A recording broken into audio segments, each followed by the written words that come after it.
중간체란 반응 중간체와 대사 중간체.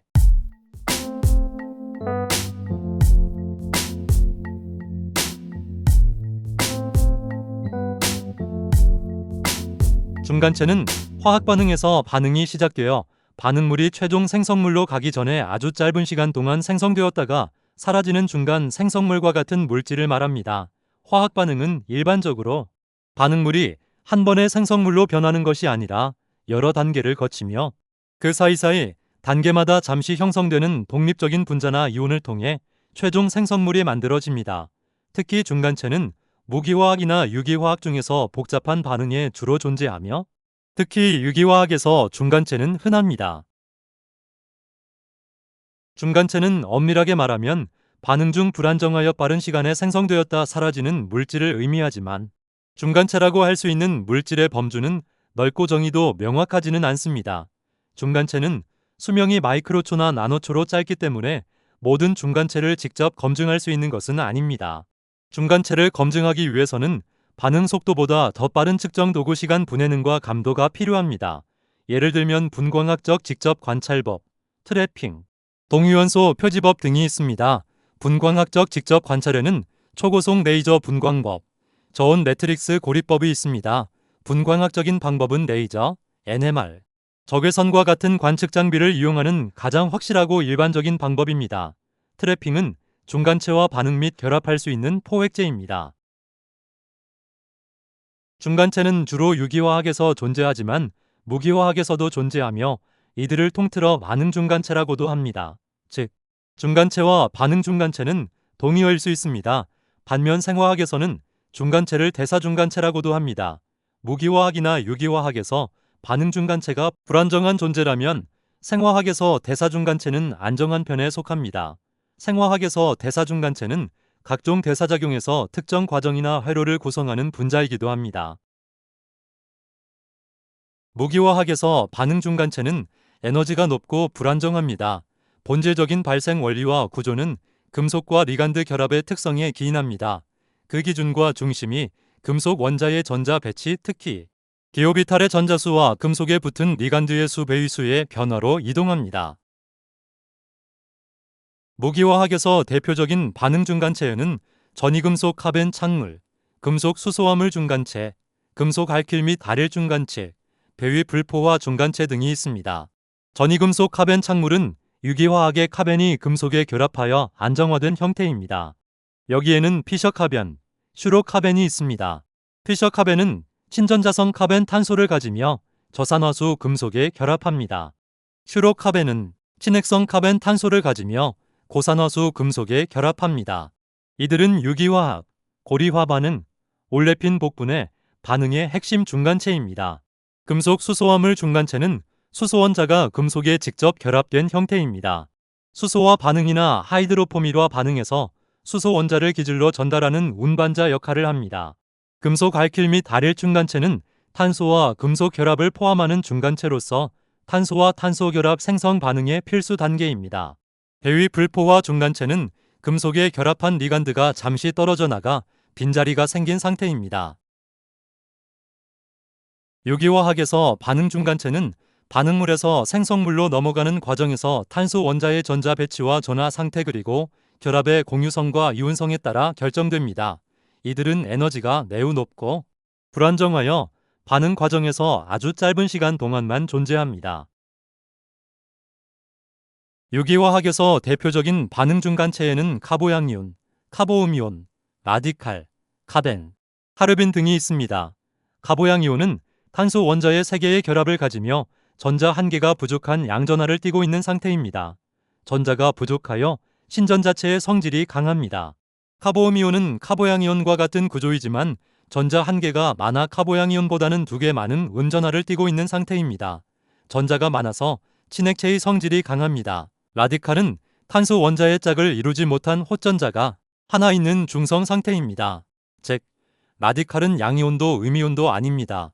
전하를 띠지 않지만 짝을 이루지 못한 전자가 매우 불안정하여 다른 라디칼과 결합하거나 결합을 끊어 새로운 라디칼을 만드는 연쇄 반응을 일으킵니다. 카벤은 탄소 원자가 2개의 결합을 가지며 비공유 전자쌍을 가지지만 전체적으로 중성인 상태입니다. 전자가 6개뿐이라 매우 높은 반응성을 보입니다. 카르빈은 탄소 원자가 1개의 결합만 하고 있어 전자가 극도로 부족한 상태입니다. 카보양이온이나 카벤보다 불안정하여 이들보다 훨씬 더 반응성이 높습니다. 자연 상태에서는 거의 존재할 수 없으며 매우 특수한 조건에서만 생성되어 곧바로 다른 물질과 반응합니다. 생화학에서도 카보양이온, 카보음이온, 라디칼, 카벤과 카벤 유사체는 반응의 핵심 중간체로 존재합니다. 그러나 생화학에서는 유기화학에서보다 이러한 반응 중간체가 흔하게 나타나지는 않습니다. 유기화학 반응은 주로 실험실이 플라스크 안과 같은 실험 장비 그리고 산업 현장에서 발생하며 불안정한 중간체가 생성되면 그 주변의 용매나 다른 분자와 닥치는 대로 반응할 위험이 큽니다. 하지만 생명체에서 생화학 반응에서 효소는 다릅니다. 효소는 불안정한 이러한 중간체들을 효소 활성부 위에 가두어 놓거나 보호합니다. 그러므로 효소는 이러한 불안정한 중간체가 생체 내에서 DNA나 단백질 그리고 세포막을 공격하거나 엉뚱한 생화학 반응 및 생성물을 만들지 않도록 엄격하게 통제합니다. 생체 내의 화학 반응의 시스템은 이러한 위험한 중간체들을 가능한 한 만들지 않거나 만들어지더라도 효소 주변의 아미노산 잔기와 정전기적으로 상호작용하게 하여 높은 에너지를 낮춰줍니다. 생명체는 반응 중간체들이 효소 안에서 완전히 격리된 상태로 반응을 완결짓도록 진화했습니다. 그러므로 반응 중간체가 존재하더라도 효소 활성 부위 안에서 찰나의 순간 동안에만 존재합니다. 생화학 반응은 유기합성 반응보다 더 복잡한 다단계 반응입니다. 생화학에서는 카보양이온처럼 에너지가 극도로 높은 중간체를 직접 만드는 대신 보조인자를 활용합니다. 예를 들어 피리독살인산 PLP나 티아민피로인산 TPP 같은 물질들은 전하를 안정화하는 역할을 하여 위험한 카보음이온이나 카벤 중간체를 안전하게 생성하고 바로 다음 반응으로 넘깁니다. 또한 생물은 에너지를 효율적으로 써야 하므로 반응 장벽이 매우 높은 유기화학적 중간체를 만드는 대신 효소를 통해 반응 경로 자체를 효율적으로 낮추는 방식을 선택합니다. 생화학에서 중간체는 안정한 분자들이기 때문에 대사산물 내지는 대사중간체에 해당합니다.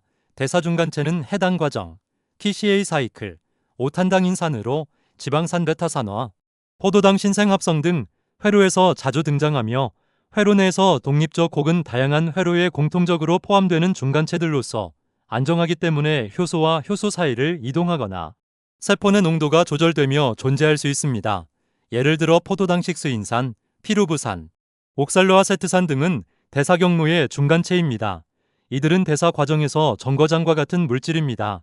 이들은 반응의 중간체이지만 금방 사라지는 것이 아니기 때문에 체내에 적당한 농도로 항상 존재합니다. 대사 중간체들은 어떤 효소의 생성물인 동시에 다음 단계 효소의 기질이 됩니다. 반응 과정에서 필요에 따라 대사 경로 밖으로 빠져나가 다른 물질 예를 들면 당, 아미노산, 지방산, ATP 등의 재료로 쓰일 수도 있습니다. 한편 생화학에서 중간체라고 하면 효소에 의한 반응 메커니즘의 중간체를 의미하기도 합니다. 이들은 효소 활성 부위에 존재하게 되며 효소가 기질을 생성물로 바꾸는 짧은 시간 동안 존재하는 물질입니다. 이는 생화학 반응이 일어나는 현장 그 자체입니다. 따라서 효소의 활성 부위 안에서만 존재하며 그 상태로 세포 밖으로 빠져나올 수 없습니다. 수명이 매우 짧고 불안정하며 반응이 끝나면 바로 사라집니다. 해당 과정, TCA 사이클 등 생화학 반응에는 반응 중간체들이 존재하는데 이들은 효소 없이는 다른 대사 중간체로 변환을 할 수가 없습니다. 그러므로 생화학의 대사 중간체들은 무기화학이나 유기화학과의 반응 중간체와는 달리 촉매 즉 효소에 의한 반응 중간체의 단계를 반드시 거칩니다. 즉 생화학적 반응은 효소라는 정밀한 통제 장치 없이는 자발적으로는 단 한 걸음도 나아갈 수 없습니다. 효소 반응에 의한 반응 중간체에는 효소의 기질 복합체, 공유결합 중간체, 보조인자 기반 중간체, 인산화 중간체가 있습니다. 효소 자체가 기질 즉 대사 중간체와 결합하며 효소의 기질 복합체를 형성하여 화학 반응의 활성화 에너지를 낮춤으로써 물질 대사의 속도를 증가시키는 생체 촉매입니다. 효소의 기질 복합체는 모든 효소 반응에 필수적이며 이러한 효소의 기질 복합체 자체가 생화학에서는 반응 중간체일 수 있습니다. 공유결합 중간체는 효소와 기질의 반응 중 화학적 변환 단계입니다. 모든 효소가 기질과 공유결합을 만들지는 않습니다. 산의염기 촉매나 금속이온 촉매 방식을 사용하며 기질과 직접 공유결합을 형성하지 않고도 반응을 완수할 수도 있습니다. 즉, 모든 공유결합 중간체는 효소의 기질 복합체의 형태를 띠고 있지만 그러나 모든 효소의 기질 복합체가 공유결합 중간체를 형성하는 것은 아닙니다. 보조인자 기반 중간체는 효소만으로는 부족한 화학적 힘을 보조인자가 채워줍니다. 비타민 유도체나 금속 이온이 전자를 대신 받아주거나 전달하는 핵심적인 중간체 역할을 합니다. 보조인자는 TPP, NAD와 같은 비타민 유도체와 마그네슘, 철과 같은 금속양 이온이 있습니다. 인산화 중간체는 ATP로부터 받은 인산기를 기질에 붙여 에너지를 부여합니다. 이는 기질의 반응성을 높이고 세포 내에서 기질이 밖으로 나가지 못하게 가두는 역할도 합니다. 대표적으로 해당 과정의 첫 단계인 포도당이 포도당식스 인산이 되는 것이 예입니다.